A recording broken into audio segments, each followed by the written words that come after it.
Bem, vamos então desenvolver, estudar aí um problema, né? Fazer um exemplo que é o problema 6.16. Então a ideia é o seguinte, ó.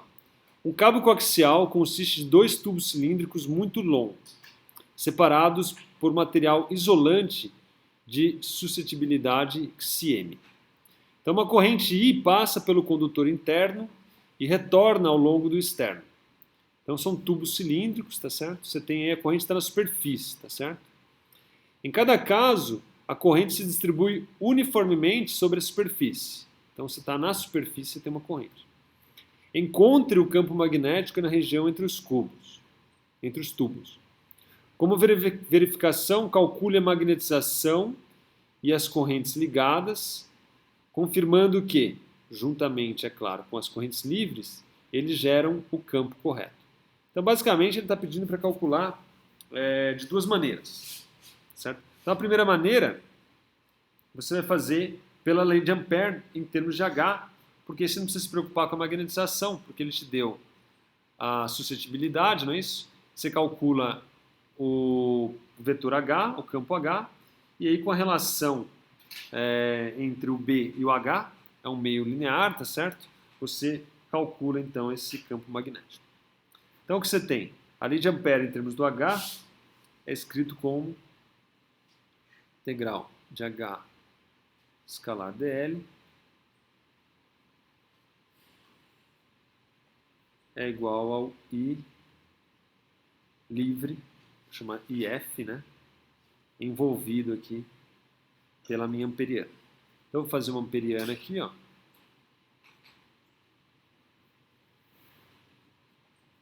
Para calcular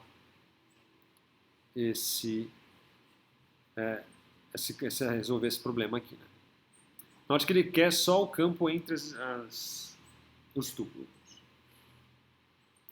Então, esse envolvido é basicamente o meu I, né? Porque é a única corrente que tem aqui dentro, envolvida essa periana. Então, isso aqui é o próprio I. Por simetria, o H a uma distância fixa do eixo é constante. Além disso, ele aponta aí na direção φ versor, no caso de uma coordenadas cilíndricas, né? Θ versor, como queira. Então, você tira daqui que o H, o módulo de H, aqui você tem uma integral de dl, que vai te dar o tamanho da superfície, dessa linha, e isso aqui é igual a I. Vou chamar essa distância aqui uma distância S.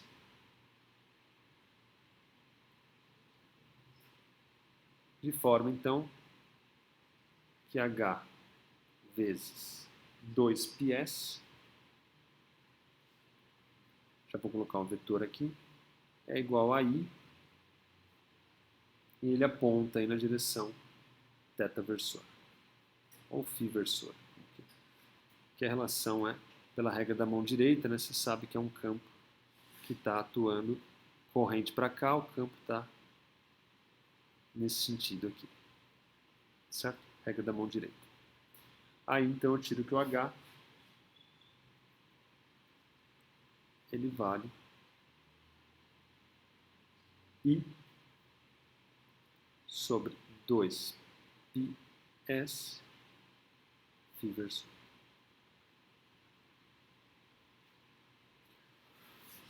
Dessa maneira, então, o campo B, campo magnético B, é igual a μ0 1 mais xm H, de forma então que é direto, que o B vale μ0 1 mais xm I sobre 2πs na direção φ versor. Está aí o valor do campo magnético entre os dois objetos. Muito bem. Bom, e se a gente fosse calcular isso, não pela relação entre o B e o H, se a gente fosse calcular as correntes ligadas, a corrente superficial, etc, etc. Como é que a gente faria isso? Então, primeiro você tem, obviamente, que calcular o H. O H você tem aqui, dá I sobre 2πs. Então, a magnetização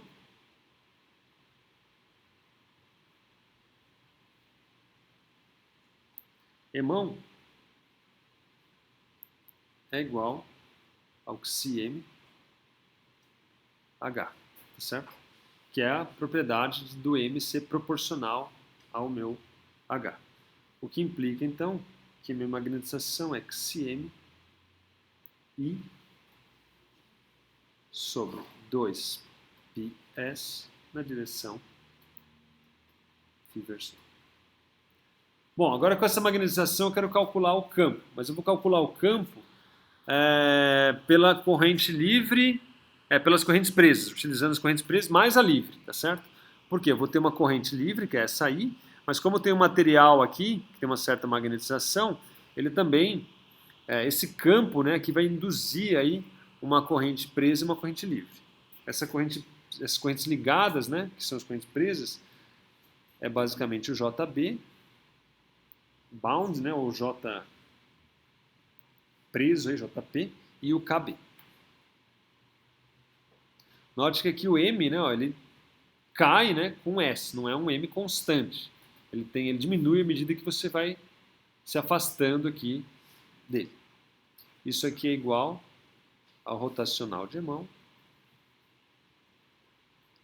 E esse aqui é igual a Emão, produto vetorial, com N versor.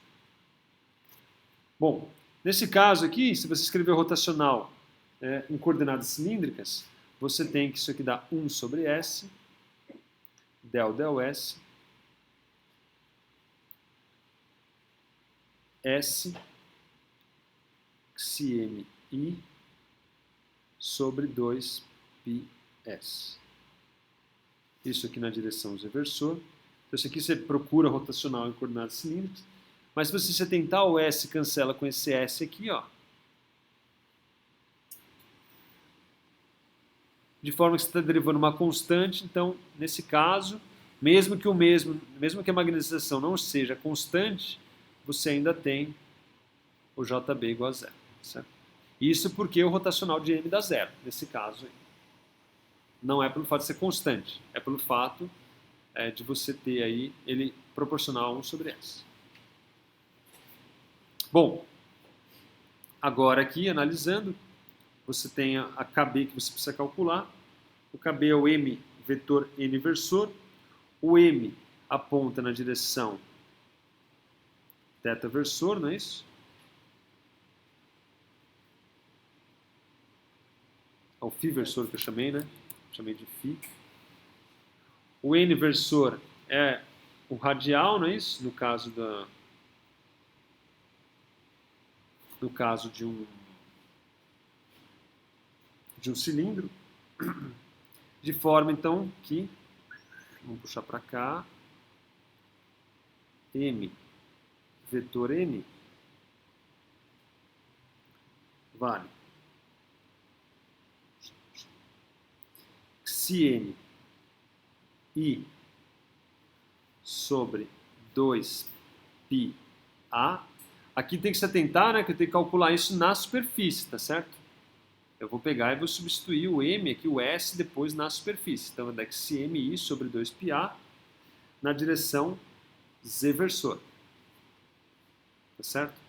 É o θr da Z. E isso aqui para S igual a A.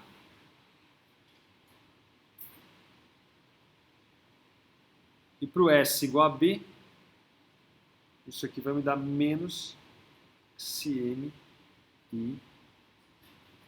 sobre 2πb na direção Z versor.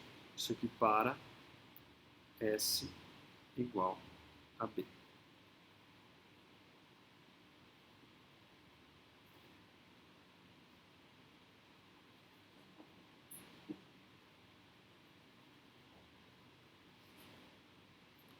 Muito bem. Então, tendo a corrente de magnetização, agora o que eu vou fazer? Vou calcular a corrente total que existe entre os dois cilindros, tá certo? Por quê? Porque minha ideia aqui agora é usar a lei de Ampère usual. A minha ideia é usar aqui, ó, a integral de B dl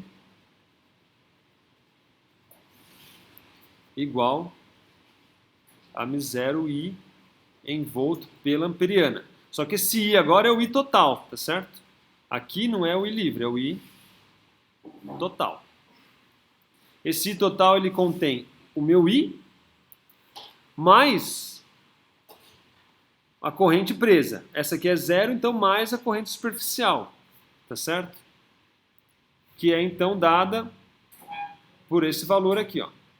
Tá certo? No caso onde o S igual a. No caso S igual a B não vai entrar nas contas porque minha amperiana não envolve ela, tá certo? Então essa corrente I envolvida, a corrente total entre os dois cilindros,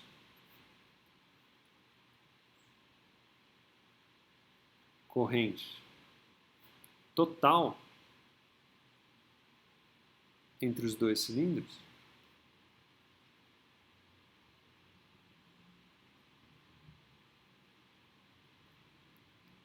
ela é o meu I do cilindro interno ali, que é esse I aqui, ó,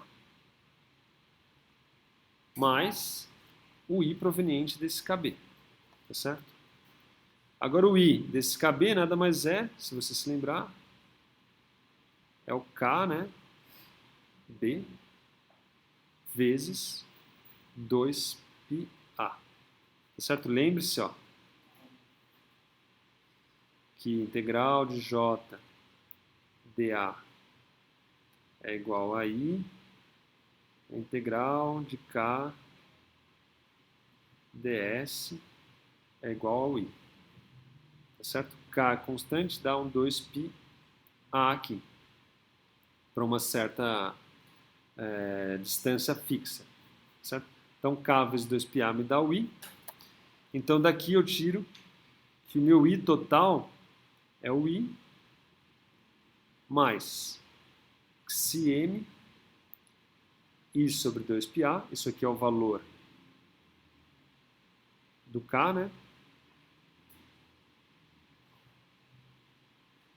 Vezes 2πA. Então daqui eu tiro o meu I total é igual ao I mais xm I. O que implica que 1 mais xm I. Aplicando então agora na lei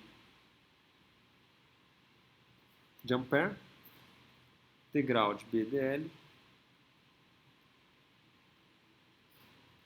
é igual a μ0 I total, 1 mais xm I, o que implica então que o meu B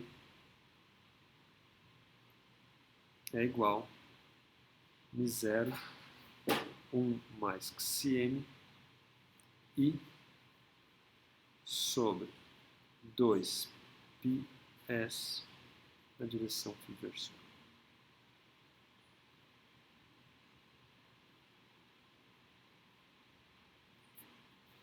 Tá certo? Que é análogo ao resultado que a gente obteve diretamente, né, da relação B igual a μ0, 1 mais xmh. Aqui a gente fez o quê? A gente calculou a magnetização, calculou as correntes de magnetização presa e livre, calculou a corrente total e usou a lei de Ampère em termos de B. E aí se obtém, obviamente, o mesmo resultado. Tá claro?